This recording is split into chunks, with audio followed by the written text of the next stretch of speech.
fizeram aos doces?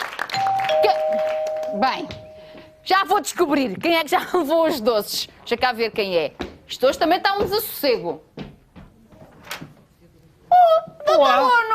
Bem-vindo! Mas olha lá, vocês os médicos escolheram vir todos à minha casa hoje. Não sei, não é visita de médico. Pois não!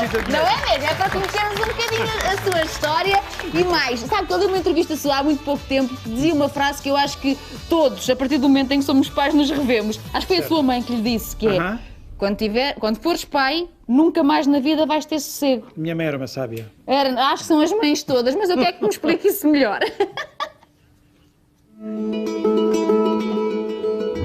Eu sou médico, neuropediatra, trato de crianças com perturbações de desenvolvimento. O facto de ser pai e também de ter nascido numa família com muitos irmãos influenciou de forma decisiva a minha maneira de estar e de pensar. Quando eu anunciei que ia ser pai, a minha mãe disse algo que nunca mais esqueci. Disse-me: olha, filho, não mais terás sossego. E tem-se revelado verdadeira, no sentido de que a nossa ligação aos nossos filhos é de tal maneira forte que nos traz para sempre vulneráveis. Nós gostamos dos filhos todos de maneira diferente. Não quero dizer que seja necessariamente mais ou menos, porque os próprios são diferentes, tocam-nos de forma diferente, fazem vibrar cordas em nós que são diversas. Há momentos em que eu me zango com uma das filhas e gosto mais da outra nesse momento, quer dizer, e depois no dia seguinte se calhar é o inverso. Eu acho que nós temos o direito às vezes de nos ficarmos zangados, não é? E outras vezes de estarmos apaixonados e, enfim, todas as matizes daquilo que são os sentimentos e os afetos. Fui pai com grande diferença. O meu filho mais velho tem 35 anos, a mais nova tem 14. A diferenças têm a ver, penso eu, e sobretudo, com o facto de eu ser uma pessoa diferente.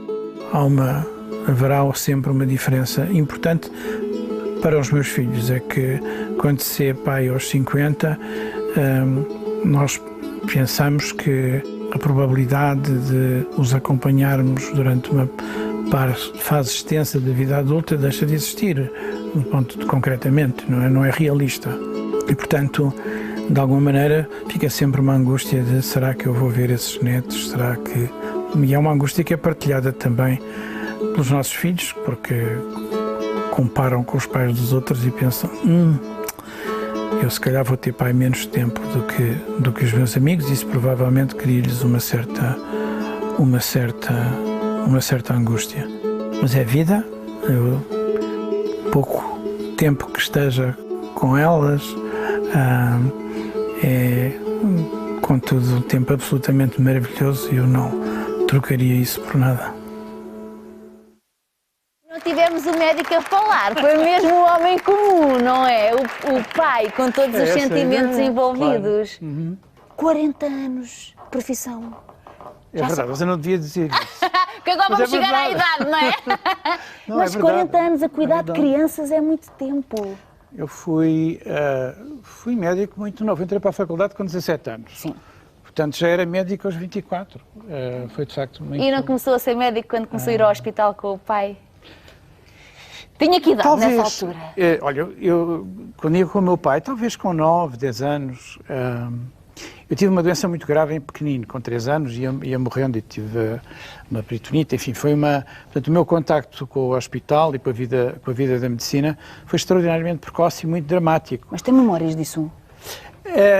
Tenho algumas memórias e tenho, sobretudo, depois coisas que disseram que eu disse. Por exemplo, e eu acho que é uma coisa absolutamente dramática, eu tinha 3 anos, estava muito, muito doente, e disse: eu vou morrer e quero o meu paizinho. Isto com 3 anos é uma coisa absolutamente extraordinária. E esse sentimento de achar que ia morrer ou de sentir que ia morrer aos 3 morrer, anos, é incrível. É de facto incrível. E nunca mostrei muito agradecido pelos médicos, porque depois, enfim, já estava em recuperação e o meu médico perguntou o que é que eu queria de presente e eu disse que queria uma pistola. e ele perguntou-me porquê, e eu disse para o matar a si. E a razão... E a razão é porque eu tinha sofrido tanto, tinha tido tanta dor, tinha sede, tinha etc, que achei que...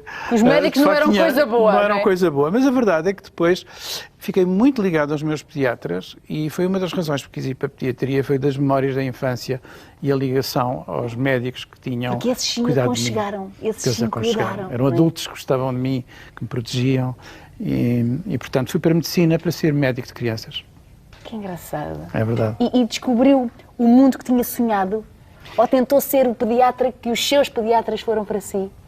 Eu acho que sempre tentei ser o pediatra que os meus pediatras foram para mim. Isso eu acho que isso é verdade. Mas passei por experiências muito diferentes, sim, porque eu estive nos Estados Unidos, onde vivi muito tempo, como neuro-oncologista pediátrico, que é de facto talvez a especialidade mais dura que possa haver na medicina, que é tratar de cancro de cérebro em crianças.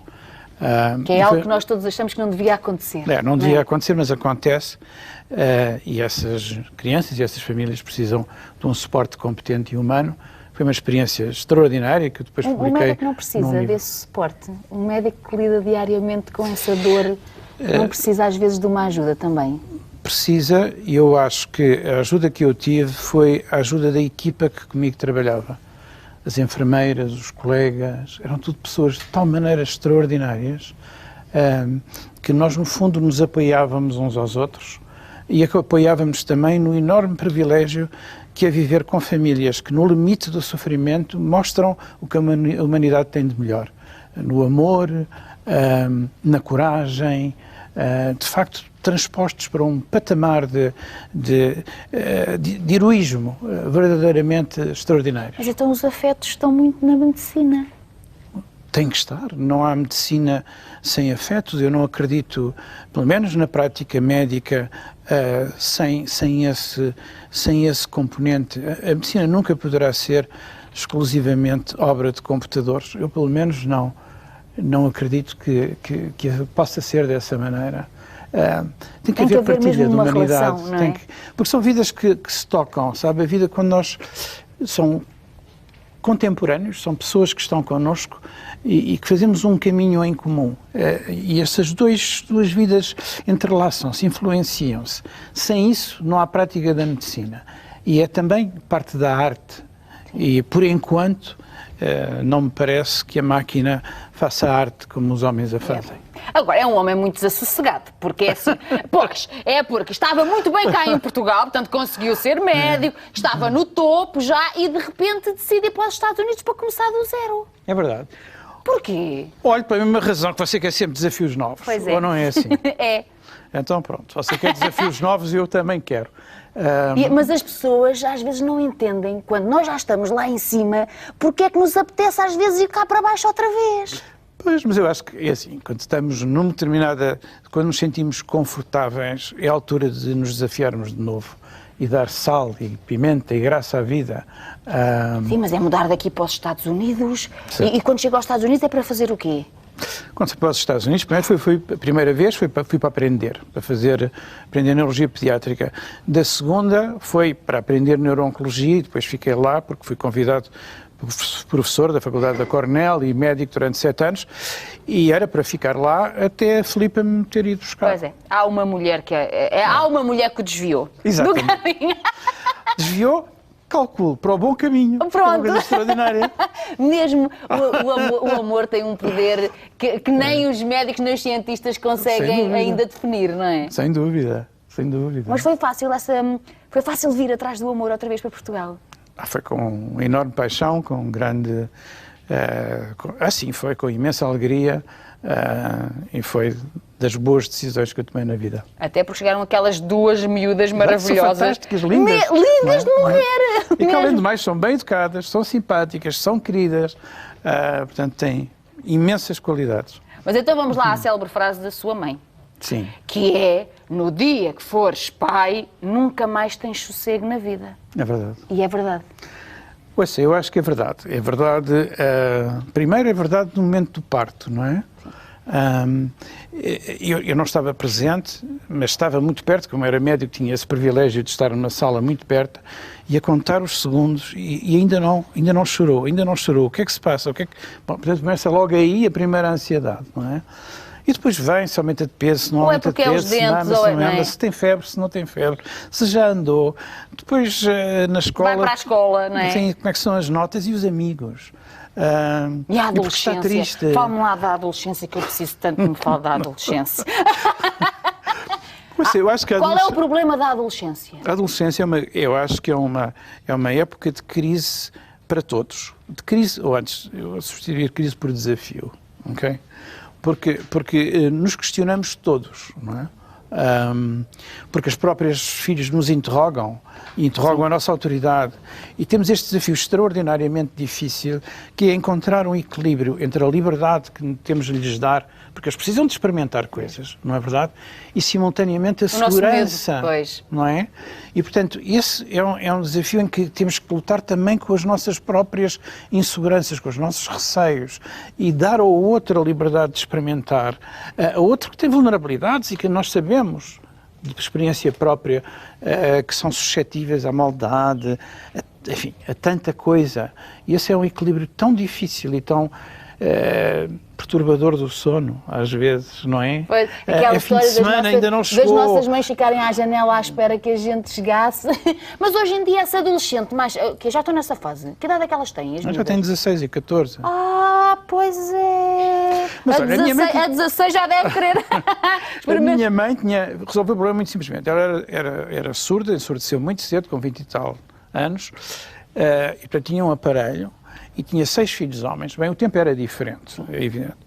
E, portanto, ela resolveu o problema dizendo assim: meus amigos, eu à noite tiro o aparelho e fecho a porta e não ouço. E assim deixo-me preocupar a que horas vêm ou não vêm, e resolveu assim a forma. Eu não sou capaz. Resolveu, mas no coraçãozinho dela não deve ter resolvido, não é? Eram também outros tempos. E hoje em dia, da sua análise até das consultas que ainda dá, essa adolescente mais cedo ou mais tarde? A sensação que eu tenho é que os miúdos começam mais cedo a querer coisas que nós, aí há uns anos, achávamos que era só lá para os 15, não? Eu acho que, sim, quer dizer, eu acho que a adolescência começa... A adolescência, para já, é uma invenção relativamente recente. O que é que eu quero dizer com isto? Há 40 ou 50 anos, sobretudo no mundo rural, mas não só, passava-se imediatamente da infância para a idade adulta. Começavas a trabalhar aos 9 Começavas a trabalhar aos 9 e aos 10. As irmãs tratavam das crianças mais novas. Não havia adolescência, era-se adulto rapidamente. Bom, evidentemente que as coisas mudaram, mas eu lembro-me perfeitamente da minha mãe, por exemplo, em Lisboa, eu pequeno, diz, olha, vais da casa da avó, a campainha ficava muito alta, ficas à espera, quando passar um senhor, pedes para ele tocar a campainha, não é? Então, quer dizer, a segurança era esta, não é? Eu vinha sozinha da escola, aos 6 anos, 7, e eram ainda para aí 2 quilómetros, e eu vinha sozinha da escola. Se o meu filho me pedisse isto, eu não tinha deixado. Aos 6 anos, é verdade. Pronto, mas somos melhores pais. Eu acho que somos, no geral, se nós falarmos na população portuguesa em geral, eu acho que houve uma diferença brutal. E uma diferença que vem, olha, se pensar, o nível de analfabetismo, quando eu era adolescente, andava aos 30%. O alcoolismo, no Portugal rural, era epidémico, não é? A violência doméstica era aceita como natural, quer dizer, e a violência sobre as crianças. A falta de beijinhos. Sim. Não havia nem tempo. Agora que as pessoas dizem muito que os pais não têm tempo para os filhos, olhem para trás, quer dizer, quem tinha que lavar, esfregar, cozinhar, e tratar alguma vez leituras de livros quando iam para a cama ou isto ou aquilo? Reuniões nas escolas? Nunca. Não havia de facto. E portanto eu acho que nós cada vez temos mais atenção aos nossos filhos, também temos menos, não é? Sim. Lhes proporcionamos mais oportunidades de cultura, de desporto, de entretenimento, cuidamos do futuro e preocupamos com uma outra maneira e de uma outra intensidade. Não que sejamos melhores pessoas, mas temos, de facto, maiores oportunidades. E, portanto, eu acho que nós também devíamos celebrar um bocadinho as conquistas que foram feitas nestes últimos anos, que acho que foram substanciais. Sim, mas de estarmos tão atentos e tão preocupados, também vamos descobrindo aqui algumas coisas que eram ignoradas há uns tempos. Aliás, este seu livro, que isto deve ter demorado um tempão a fazer, que repare na quantidade de páginas que isto tem, não é? Olha, esse livro é para si. Eu sei! Você é mãe obrigada. e esse livro é importante para todos os pais e mães. Mesmo, porque fala aqui muito das perturbações de desenvolvimento, de crescimento das crianças, não é? E falamos às vezes das comuns, das dislexias, dessas coisas todas, porque nós estamos de facto mais atentos aos nossos filhos e coisas que um pai não ligava nenhuma há uns tempos, nós hoje diagnosticamos, não é? Portanto, isto aqui tem tudo, desde os sintomas até ao tratamento. Nem mais. E está escrito de uma forma que possa ser útil não só aos técnicos, mas também aos pais. É para as pessoas. Para as pessoas. Sabe que as pessoas dizem que agora é moda, as hiperatividades, etc. Eu não acho de todo que seja moda. O que eu acho é que nós estamos mais atentos, reconhecemos mais, somos mais educados. E, portanto, o facto de haver mais diagnósticos é porque nós cuidamos melhor das nossas crianças. Sim, mas isso também nos causa muita aflição, porque eu acho que hoje em dia vivemos todos neste... Paciência. Nós somos advogados dos nossos filhos e, portanto, tudo aquilo que, de alguma forma, lhes possa melhorar o percurso é a nossa obrigação. E quando o filho já tem 30 anos e ainda está lá em casa, ou tem 40 e voltou a casa porque se divorciou, é que hoje há novas modalidades neste percurso. Eu ainda não tive essa experiência. Eu não tive essa experiência. Eu não tive a experiência. Bom, isso é de facto um mundo novo, mas eu acho que se eu tiver um filho que se divorcia, eu digo, olha, vai arranjar um quartinho para ti, eu acho que não...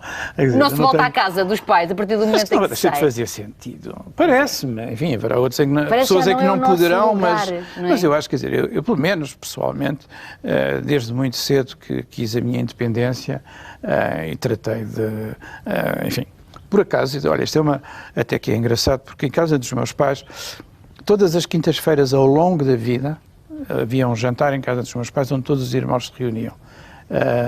Isto até ao fim da vida deles. Mas, enfim, isso era uma reunião quinta-feira à noite, todos jantávamos. Era a quinta. Era. E era um momento muito, muito importante para todos, de comunhão e de manter, digamos, a ligação da família. Mas eu creio que ninguém aceitaria muito bem que se fosse viver para casa, não. Então, e era dessas reuniões que se iam as células bufradas? Eu tenho muita pena não ter conhecido a sua mãe, devo confessar, porque ela dizia coisas maravilhosas, porque ela dizia que quando sonhamos não temos idade. É verdade, era por isso que ela gostava tanto de sonhar.